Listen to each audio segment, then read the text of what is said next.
చాలా భయంకరమైన పరిస్థితులు. ఇప్పుడు ఇండియా కూడా ఇరాన్కి శత్రు దేశం అయిపోయింది.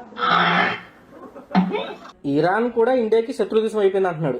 అరే బాబు, ఏం మాట్లాడతావురా నాయనా నువ్వు?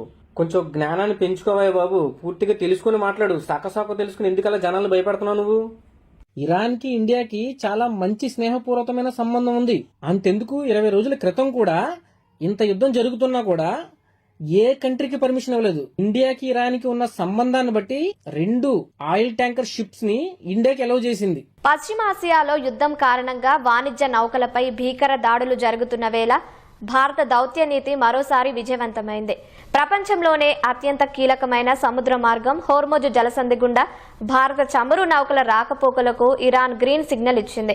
అమెరికా, ఇజ్రాయెల్ నౌకలకు నో ఎంట్రీ చెప్పిన ఇరాన్ భారత్ కు మాత్రం మినహాయింపు ఇవ్వడం విశేషం. ఇతను ఈ హేమన్ అనే అతను మంచి జ్యోతిష్కుడు అండి. అబ్బో, మామూలు జ్యోతిష్కుడు కాదు.